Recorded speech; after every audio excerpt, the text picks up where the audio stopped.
C'est pour ça qu'il était la dernière fois, c'est plus, je travaille chez WordPress. Ici, je fais quand même beaucoup front-end. À la base, je suis genre zéro un gars typique front-end. Je suis zéro artiste. J'ai jamais été bon à designer. C'est la chose ce que je faisais. Par nécessité, il y a eu de la prenne, c'est que j'ai lu des livres. Puis, je pense que j'ai quand même un point de vue un peu différent de beaucoup de designers. Je suis zéro un gars genre, artiste plus personnel. C'est que mon but, c'est plus de comme, essayer de mettre les mots sur la base du design. Parce que j'ai déjà pensé, moi qui dis en joke, ça ressemble à un UI fait par un dev. On n'est pas obligé de faire des quadlettes. Et justement, une des raisons que plus que j'ai découvert quelque chose de nice, c'est que, un, c'est une bonne façon de communiquer, et deux, ça c'est un livre quand même intéressant, hein? Mais il y a une des lois dans ce livre-là que ça parle, c'est le Aesthetic Usability Effect. Que ton software a l'air de mieux marcher quand il est beau, même s'il ne marche pas mieux. Fait que mon but, c'est qu'il y a des bugs, s'il est beau, il a l'air de pas marcher. La chose. C'est le genre de style de syndrome de la page blanche quand on essaie de donner quelque chose, c'était genre, moi je pense que c'était un des plus gros bloqueurs. J'arrivais devant quelque chose de laid, j'étais comme, qu'est-ce que je fais? C'est qu'au final, je vais essayer de mettre des mots là-dessus, puis en même temps, on va designer quelque chose au courant de la présentation. Excel ici et là, je vais vous montrer live, ça ressemble à quoi. J'ai pensé à un petit projet. J'ai fait genre une petite carte. On peut s'imaginer qu'on va faire genre une app style Marketplace ou Kijiji, puis on va avoir un listing avec quelqu'un qui veut lister un appartement à Toronto, 800$. Comment j'en parle de Toronto? Avec genre quelque chose. Si vous trouvez ça beau tout de suite, je ne sais pas quoi dire, là, mais pour l'instant, je trouve ça quand même plein. Right? J'ai genre juste un gros texte, ça aide pas tant que ça, mais ça peut être difficile de mettre des mots, genre pourquoi c'est laid. Et vous pouvez essayer maintenant d'écrire, puis c'est pourquoi est-ce que vous trouvez ça laid. Il y a beaucoup de choses à lire, c'est pas quoi regarder. Ouais, il y a pas assez d'espace. Dans le fond, tout est dans un gros moton. Il n'y a pas d'emphase. Il n'y a pas d'emphase. C'est difficile de savoir qu'est-ce que c'est ici. Ouais. C'est vrai, effectivement, tu ne sais pas trop qu'est-ce qui fait quoi. C'est toutes des bonnes choses, dans le fond. Puis, on va essayer de régler ça. Un des plus gros problèmes que je trouve, c'est des fois, on dirait que tout, c'est genre un spectre avec genre des choix sont presque illimités. Puis quand tu es en train de designer, tu ne veux pas être en train de gosser genre mon pixel près de est-ce que je mets genre 2 pixels de plus de value là, est-ce que genre telle couleur veut plus foncée, je veux dire, quand les 3 couleurs, il y a qui peut me dire vraiment c'est quoi la différence. Celle-là est peut-être un peu plus foncée, là, mais je ne veux pas être en train de choisir ça pendant que je design. C'est que d'avance, une des premières choses que je fais toujours, c'est que tu fais des blueprints de design, et tu discrétises vraiment des choix pour être sûr que le choix d'avant et le choix d'après ne sont pas tendance. C'est qu'admettons que je me fais. Moi, j'aime bien les styles de théorie, les choses sont bien faites. Je ne suis pas là pour vendre la tech ou whatever. Si vous aimez la façon de faire, même si vous ne faites pas de web, ça ne dérange pas, le principe est le même. Idéalement, donc tu es ici, tu hésites. Moi, j'ai ce texte-là ou celui-ci, je ne devrais pas t'en hésiter. La grandeur avant va être trop petite, la grandeur après va être trop grande. Ça devrait être, ou genre, au pire, t'hésites dans deux choix. Tu n'es pas en train d'hésiter entre genre 32, 33, 34, 35 pixels. C'est justement comme ça que tu perds du temps, tu tombes dans des CG de paralysis, tu n'as aucune idée. Tu te dis, moi, je ne travaille pas, je vais demander des années par ça, c'est genre une phrase qu'on entend souvent. L'élection de le rendre nice. Mais ça veut dire quoi, genre, le rendre beau? Je pense que c'est Tony qui l'a dit. Au final, c'est à peu près la chose la plus importante dans un design, c'est ta hiérarchie. Donc, si à la place de voir ça comme je vais essayer de rendre quelque chose de beau, à la place de voir ça comme il faut que je définisse ma hiérarchie dans ma page, whatever ce que je fais. Même si, genre, vous n'êtes pas dev front-end, ça peut être dans ton CV ou you name it, idéalement, tu veux définir une hiérarchie pour permettre à ton lecteur ou utilisateur, tu peux guider ses yeux. Tu peux dire genre, ah, ça c'est important, regarde là, regarde ici après, tu peux cliquer là, c'est juste ça le but. La raison que ça c'est désagréable, que je ne sais même pas genre, quoi faire avec ça, quoi regarder, tout a l'air autant important, j'ai aucune idée. Puis toutes les choses de design, c'est que une couleur, un poids de police, du spacing, c'est juste tous des outils pour t'aider à établir ta hiérarchie dans ce que tu fais. Puis après ça, ben, c'est la vie. Puis au final, tous ces tools-là, comme ça, il y en a d'autres, mais ça, c'est les principaux. On n'est pas compliqué là, comme créature. Là. Ça, je ne sais pas s'il y en a que des enfants, là. Ça, c'est dans les premiers jouets que tu achètes à un bébé. Puis il y a ça parce qu'il y a juste du beau contraste. Nos yeux aiment le contraste. C'est que s'il y a plus de contraste, il va sembler plus important. S'il y a moins de contraste, il va sembler moins important. Puis tous les trucs qu'on a parlé, comme mettons ton poids, ça ajoute du contraste. Donc, si tu mets un poids plus gros, mais ici, par surface, tu as plus de pixels. Ici, tu as 90 pixels carrés versus 50. Tu as juste plus de surface qui est noire, ce qui fait que tu as un plus gros contraste. Ton spacing ou ton padding, c'est un peu la même chose. Si tout est d'un gros tas, ben on dirait que tu as un moton de noir. Versus si tes espaces, ben là, tu as du contraste entre tes deux éléments, tu peux les différencier. Mais les bons trucs avec le padding, parce que souvent on tend à avoir en métatique, c'est d'en rajouter jusqu'à temps que tu en as trop. C'est qu'au moins que tu vois c'est quoi tout ton range acceptable. Mais si tout ce que tu fais, c'est d'en rajouter un peu jusqu'à temps que tu trouves ça correct, tu vas tout le temps avoir juste le minimum d'espace qui est acceptable. Et moi, souvent, j'en rajoute jusqu'à temps que je dépasse. Puis là, après ça, ben, j'ai mon range, puis là, je reviens en arrière, puis ça m'aide à décider un peu. Dans les classiques, là, évidemment, la couleur plus foncée, plus de contraste, c'est pas de contraste. Là, ça, j'espère que ça ne prend rien à personne. Puis la grosseur de quelque chose, là, soit du texte, un bouton ou whatever, c'est souvent un de nos premiers réflexes de ah, ça c'est un titre, c'est important de le rendre. Idéalement, moi je me dis que c'est vraiment la dernière affaire qu'on devrait essayer de jouer avec parce que tout le temps que c'est tout grand gros, ben, tu finis avec tous les gros, toutes les gros interfaces, un gros texte, un gros si. C'est pas tant à travailler avec. J'essaie de jouer avec la couleur, la police, l'espacement avant de jouer avec. Une autre chose que tu peux faire pour mettre de l'emphase sur quelque chose, c'est enlever de l'emphase sur tout le reste.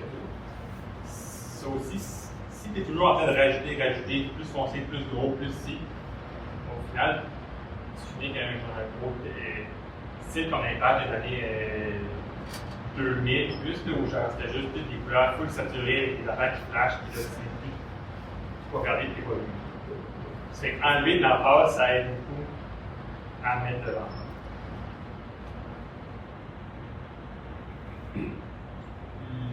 La couleur aussi, c'est. Je vais en reparler plus tard, j'ai parti au problème de la couleur. En même temps, c'est quelque chose de simple et quelque chose d'hyper compliqué. Et en premier lieu, quand je design quelque chose, et je trouve que c'est la bonne façon de le faire, j'ai mis quand même un couleur.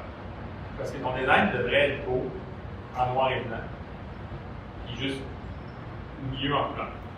Mais s'il n'est pas beau en noir et blanc, il ne va pas être beau si tu rajoutes de la couleur. En anglais, il y a un proverbe, là, il can't just put lipstick on the pig. C'est vrai, c'est cool, t'en rajoutes de la couleur, tu vas attendre ça beau. Faut que tu sois beau avant. C'est vrai. C'est pour où on commence. C'est que si on regarde cette carte, et si tout le monde a une idée sur le code, c'est genre saisir avec Tailwind. Mon but, c'est pas tant qu'on regarde le code, parce que anyway, c'est pas tout le monde qui font du web ou whatever. Là. Si on regarde juste la carte comme telle, selon vous, qu'est-ce qui serait les choses les plus importantes? Mais il y a comme toute l'information est au même niveau hiérarchique qui te dit la première affaire, c'est hiérarchie, hiérarchie, hiérarchie. Exact. C'est que là, on parle de la hiérarchie. Mais donc, là, on veut décider qu'est-ce qu'on vise sur la hiérarchie. Les yeux sont pas assez bons. Le montant, après le titre, le sous-titre. Ouais, je suis quand même d'accord. Le montant des titres, je suis d'accord. Admettons, ça, c'est vrai qu'il y a un argument à faire, ça dépend de ton use case. Là. admettons que tu as filtré, et genre, tu as juste des appartements, mais au final, vraiment que le montant est plus important. Ça peut dépendre du use case, mais je suis avec toi que les deux sont quand même importants. C'est qu'on pourrait commencer. C'est que, mettons que je commence avec le montant. Fait que lui, je vais. Fait que, mettons que je mets le montant plutôt. Puis le titre ici.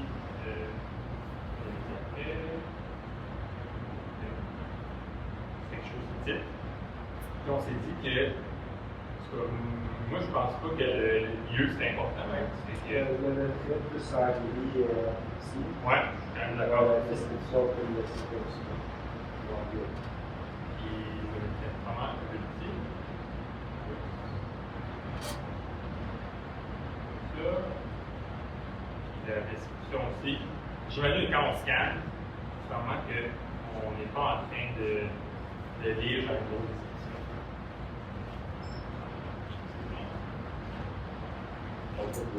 Hein? Ah, après ça. Et là, puis mettons, les boutons, je les oublierai pour tout de suite. Là, puis là, moi, je trouve qu'il manque quand même beaucoup d'espace, surtout de la première ensemble. C'est que maintenant qu'on essaie de faire un peu plus d'espace. Oui, tout c'est correct. Là, ça fait tout. Donc, je vais cliquer ici.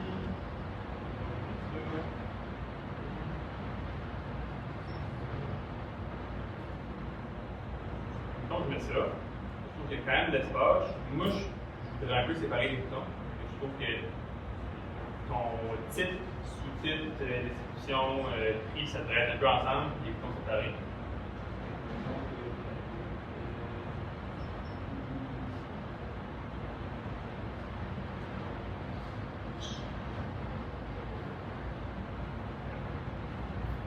Fait que là, je trouve que ça me fait intéressant, la code.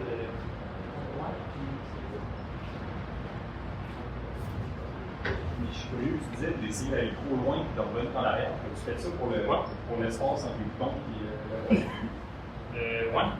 Ça, moi, je trouvais ça un peu trop. OK. Celui-là, c'est correct aussi. Là. Lui, je trouve ça clairement trop. Je trouve ça d'abord. Moi, je reste ça aussi.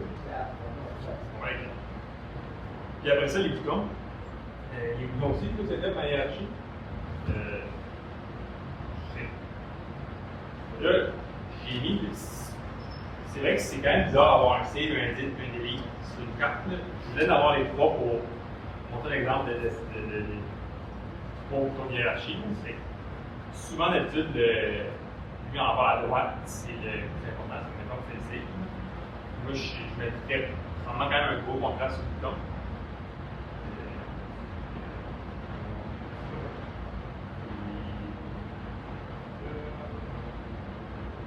C'est pas de même. Là, ça te garde le bouton important. Ouais. Question pour toi. Mettons que tu utilises beaucoup les grilles et tu y vas à l'œil. À l'époque, tu travailles dans un projet dans ton entreprise. Tu vas-tu avoir seté dans les catégories de config les presets et tu vas aller prendre les couleurs, etc. Tu vas avoir un control light, un control dark, quelque chose comme ça. Tout Tu les vas nommés. fonctionner avec les chiffres que tu as proposés. Moi, j'aime bien marcher avec les chiffres. Je sais qu'il y a du monde qui aime ça les nommer. Moi, j'aime bien marcher avec les chiffres parce que je trouve que souvent, au final, là, tu vas en nommer un, genre, ton texte. Fait que t'es comme, ah ouais, mais dans le fond, je voulais ce là mais pas pour du texte. Et là, tu vas quand même le réutiliser parce que, au final, les chiffres, moi, je me suis comme habitué. J'ai mis genre 9, 10 chiffres de 50 à 950. Je peux les utiliser. Et aussi, c'est facile les switcher tout dans dark mode. C'est pas genre à se rappeler de ah ouais, ok, celle-là. Moi, je suis moins fan, mais c'est vrai qu'il y a du monde qui fonctionne et ça a l'air à bien fonctionner aussi. Je pense que c'est la personne.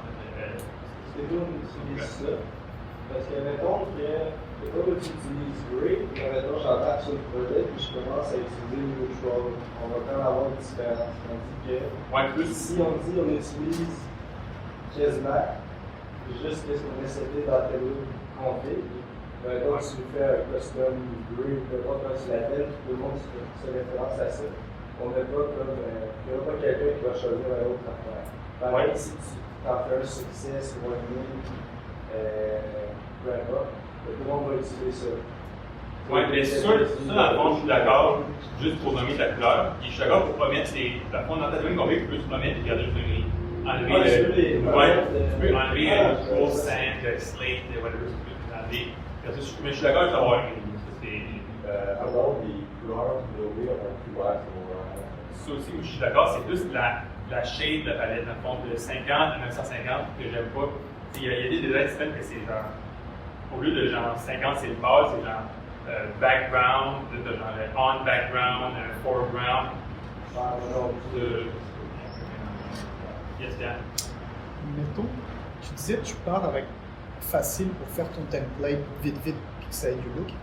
Est-ce que si tu travailles avec un framework de la compagnie, tu sais, que ses couleurs, qu'il y a tout, est-ce que tu fais quand même ton prototype vite avec des couleurs ou est-ce que tu pars direct avec les outils, enfin avec le template de la compagnie? Moi, mettons, je pars avec le template gris de la compagnie, mais je n'ajoute pas les couleurs. Okay. Après ça, je peux rajouter des couleurs. Donc, je le fais en gris, puis après ça, on va rajouter des couleurs. Ouais, déjà le Donc, je vais faire un ton.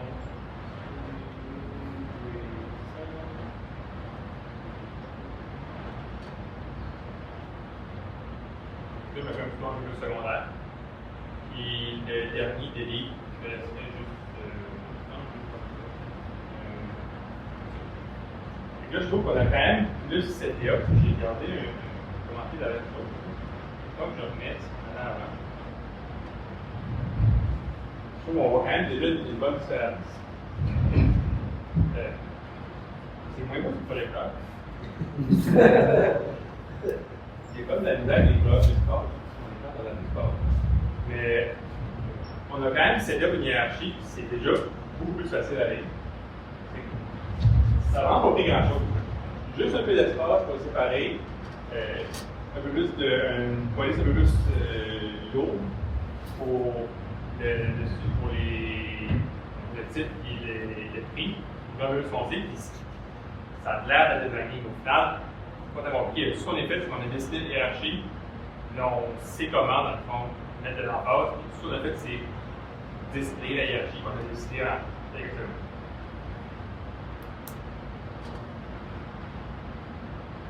Après ça, souvent les couleurs, c'est pas tant quelque chose que tu as peut-être pensé parce que c'est juste le modèle système il est providé par la compagnie. C'est quand même un sujet intéressant. Chez Godrej, j'ai besoin de faire un builder de thème qui marche avec dans le fond toutes les couleurs. Puis ça m'a aidé à quand même comprendre beaucoup de choses sur faire des palettes de couleurs. C'est que je voulais un peu rentrer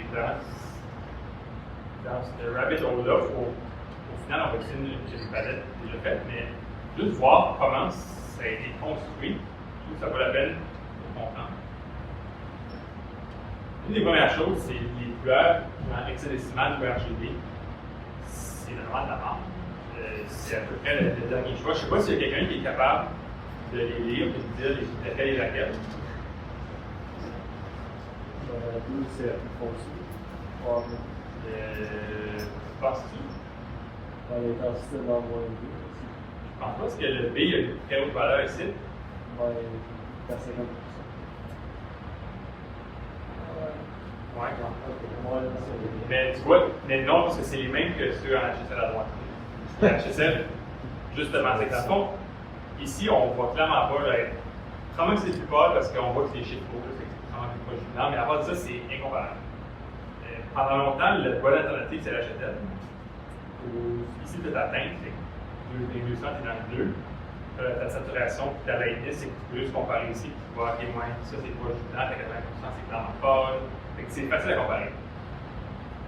Ouais, j'ai mis ici, c'est que tu as ta teinte, ta saturation et ta brightness. Déjà là, c'est quand même beaucoup mieux. Tu peux comparer pour un humain, c'est plus visible. Il y a quand même un issue avec ça. Si tu me demandes, c'est laquelle la couleur peut se foncer.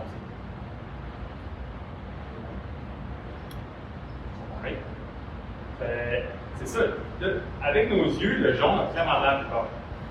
Mais si tu regardes HSL, les bleus sont saturés à 100%, les bleus ont le lightning à 50%. Et on voit des fois qu'est-ce qui se passe. Dans le fond, c'est que avec nos yeux, là, je suis pas un problème. Mais nos yeux sont faits bleus. Si je me rappelle bien, je pense que ça s'appelle les cônes dans les yeux. Ils sont genre hyper plus sensibles au vert. C'est que toutes les couleurs qui ont beaucoup de vert ont un plus bright. Au final, on a. Là, il y a comme quelques formules. Là. Ça, c'est la formule la plus simple qui prouve mon point, c'est que j'ai utilisé celle-là. Il y a quelques façons de calculer une perceived brightness, c'est une approximation de comment bright ça a l'air pour l'humain. Puis on voit que le facteur du vert est vraiment plus haut, le rouge un peu moins, puis le bleu est vraiment moins haut. Si tu plottes ça sur des couleurs, ben, ça ressemble à ça. C'est que tes verts, tes jaunes sont vraiment plus basses, puis tes rouges, tes bleus sont plus montés. Fait que là, ça, les chiffres que ça nous donne,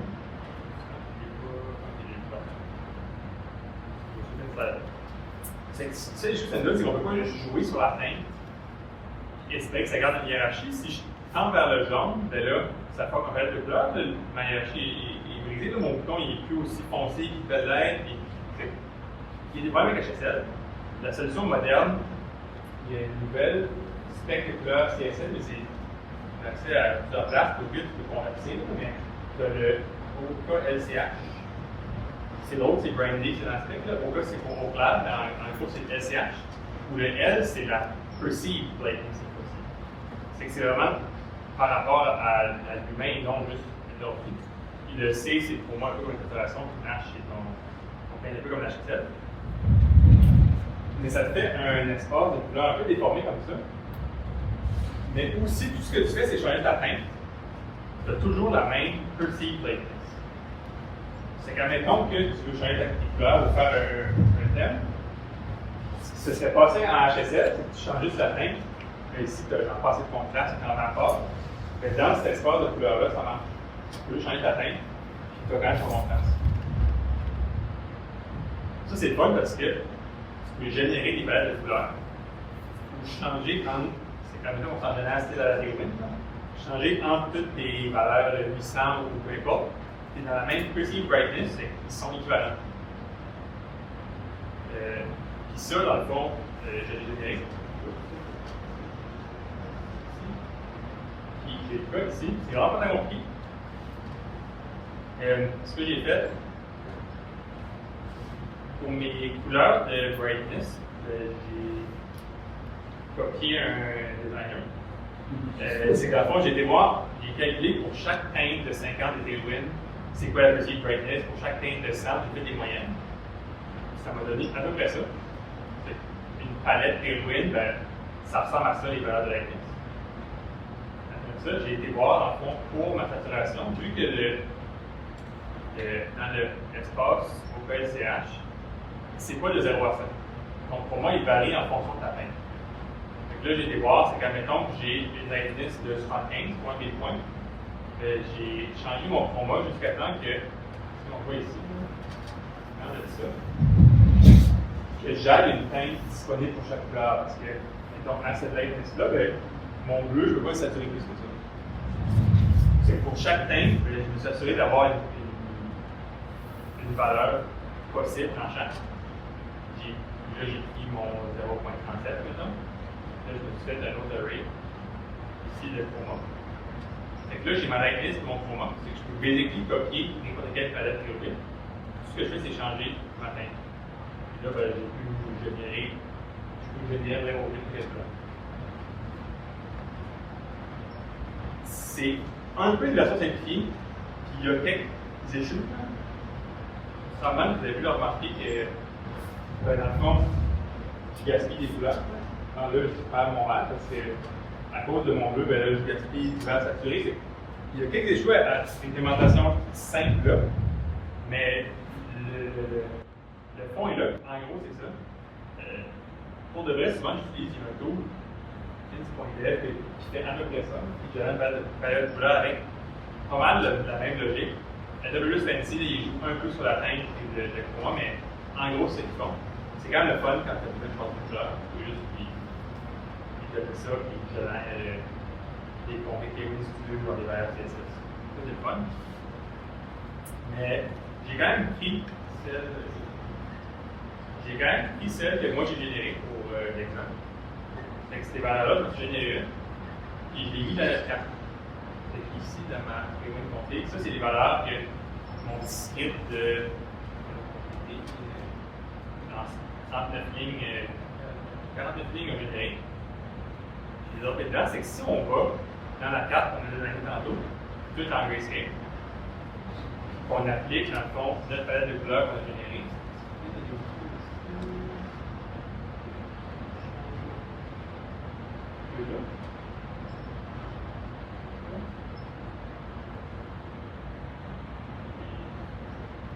Et là, dans le fond, on a le plug appliqué, puis ça fit les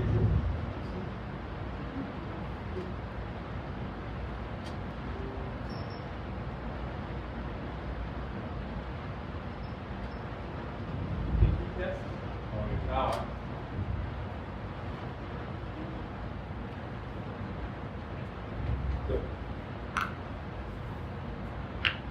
Le projecteur est vraiment pas dans l'air avec les couleurs. Je sais pas si vous voyez, là, mais le bleu s'en va à la porte. Je vous jure que c'est beau sur mon ordi. Ça marche sur mon laptop. Alors, on va bien un peu.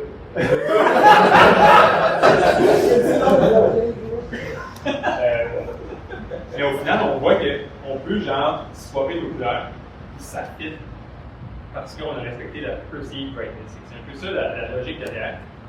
Après ça, s'il y avait un designer ici, il dirait que non, tu ne peux jamais juste générer le code, il faut que tu ailles au feeling, ça prend un designer. Chaque couleur, on a un sentiment, je ne sais pas pourquoi. C'est pas moi, mais comprendre les chiffres derrière, je trouve que c'est nice. C'est ça qui. Moi, au final, c'est ça qui m'aide à comprendre. C'est pas me faire dire que si j'utilise du bleu, ben, ça donne une apparence plus calme et sérieuse. Si j'utilise du rose, c'est plus joyeux. C'est comme ça, dans le fond, qu'on a donné la carte. Ça n'a quand même pas été compliqué. J'ai juste une dernière note à rajouter après. C'est une erreur que je vois souvent. C'est prioriser la sémantique avant la hiérarchie. Ouais, je comprends qu'on a un bouton delete, puis que delete c'est mauvais, puis ça devrait être beau. Puis qu'on a un bouton save, puis c'est bon, c'est qu'on met le success. Mais la hiérarchie passe quand même toujours avant. C'est correct si on a genre un modèle ici que son intention, l'action primaire c'est de déliter, on peut y donner un peu de sémantique. Mais genre, on n'utilise pas Bootstrap en genre 2012, je sais pas, c'était au clair, où genre tous les boutons étaient rouge, jaune, vert. La sémantique, ça passe après. C'est vraiment la hiérarchie avant. C'est ça qu'on a fait ici, c'est que même si on a un delete, c'est pas ça l'action primaire, c'est pas ça qui est important. La sémantique, elle va passer après. Yes. Et ce qui est fun aussi, c'est de jouer avec le cover, parce que mettons là, on voit que c'est bien rouge. Mais on peut aussi faire qu'il est rouge juste au cover. Fait que le cacher derrière une action d'utilisateur seulement quand il s'appelle ça peut bien parler juste dans la situation.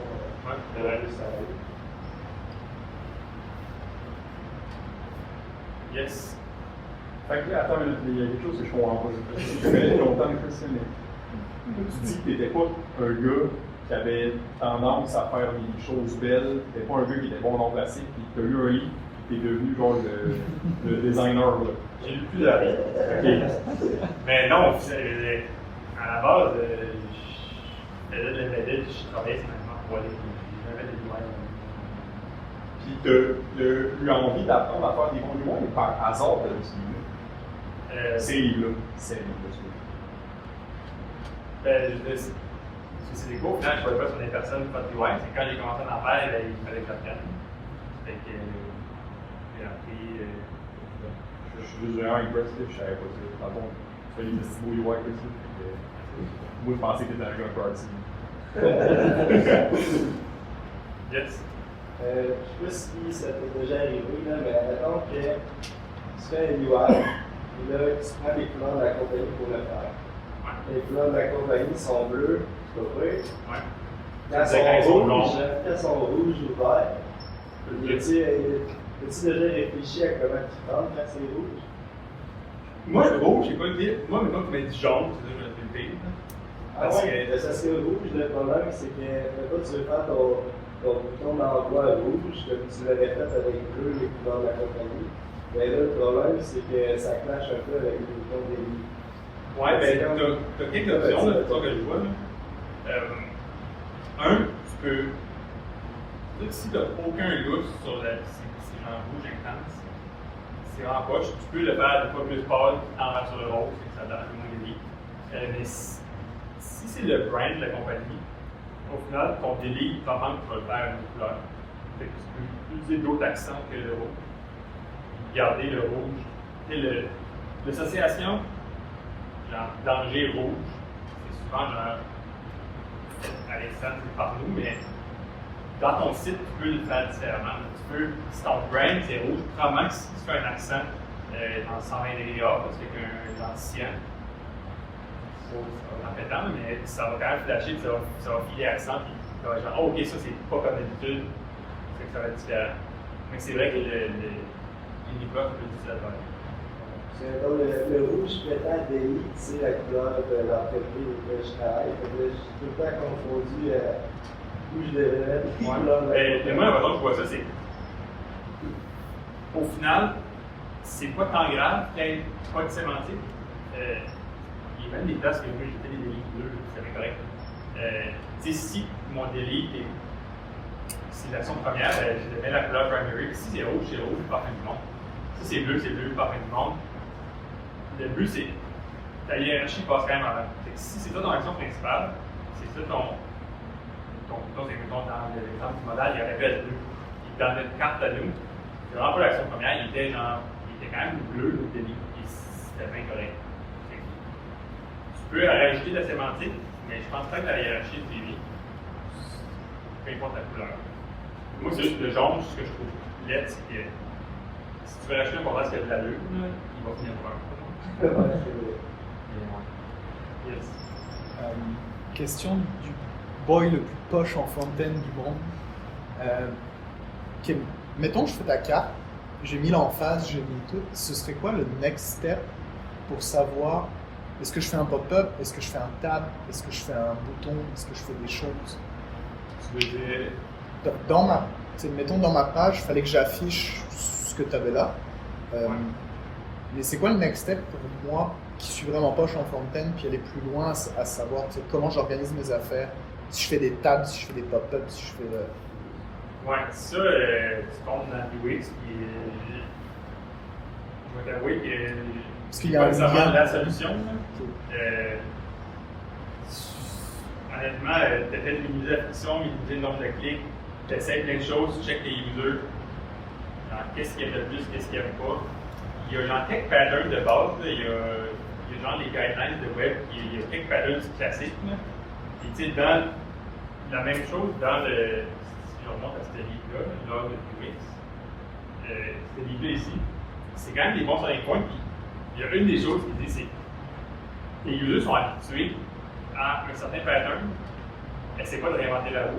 Si tu fais un service qui ressemble à quelque chose d'autre, sans faire du plagiat, c'est bien correct d'aller copier leur pattern et leur UX parce que peu pas, les users sont habitués à ça.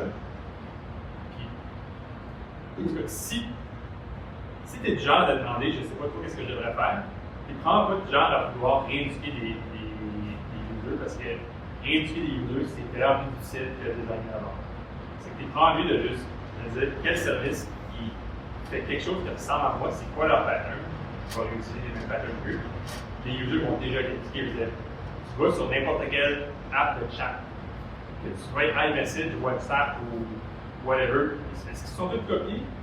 Ils vont juste probablement regarder le même pattern que moi j'utilise, ton scène en bas à droite, textbox en bas à gauche, tes messages apparaissent, tes messages, ceux qui incoming qui n'ont pas la même couleur, de bord de l'autre. Au final, c'est du plagiat. Pas tant là, tu réutilises des patterns connus. Je trouve ça intéressant de voir réussi à trouver des mathématiques dans le site. Je me demandais est-ce que tu as trouvé d'autres concepts dans le visuel que tu peux utiliser souvent? Il y en a quand même beaucoup. Là, j'ai essayé de rentrer dans la base, donc peut-être que je ferai un talk les deux. Mais oui, puis tu sais, on va le mentir, c'est pas moi qui va faire la prochaine landing page du nouveau iPhone.